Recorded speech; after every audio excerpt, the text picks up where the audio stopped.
thus the wider regional conflict that it sparked. With me is Shehata from BBC Arabic. Thanks for coming in to talk to us. So it seems to be a bit of an escalation here, doesn't it, between Israel and the Houthis? It is. You know, the Israeli consider the Houthi as a threat and headache for them since the weakened Hezbollah, Hamas, and other groups backed by Iran. So the Houthi is still launching missiles and drones at Israel. And a few days ago, one of the missiles was hitting in Israel, and some people were injured. So it was like looks like very bad for the Mr. Netanyahu, and the strength of the Israel will be like tested. So the airstrike of Israeli was target like Hodeidah port and the airport of Sanaa and power stations. Like Israel tried to show that they can reach anyone. And the Mr. Netanyahu, the Israeli Prime Minister, said it's not over yet. It's a start, and they are behind the leaders of the Houthi. At the same time, while the airstrikes, the leader of the Houthi group, Abdel Malik al-Houthi, was saying their abilities to reach Israel make it, spread the fear inside Israel, and it shows like they can break the defense, the superiority of Israel.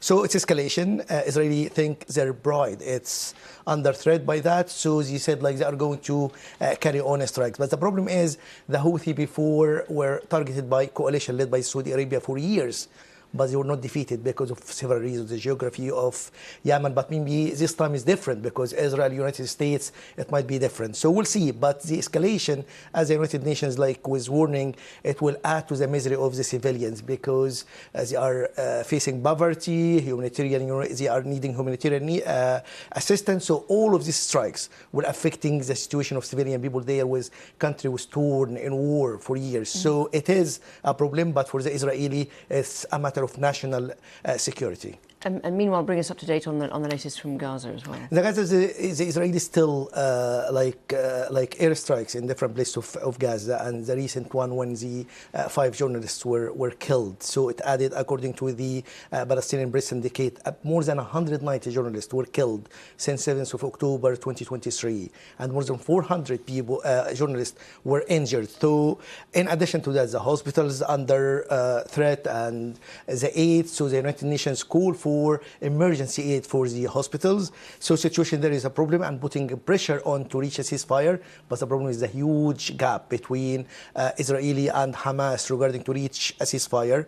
So the hope of reaching that in the last few days is now in doubts because of what's happening now, and the Hamas saying Israel putting more condition. Israel saying Hamas is not following and is not complying with the the requirement of the ceasefire. So there is big gap between them, but this will add the misery for the people in Gaza. Sorry, Shehata, thank you very much indeed.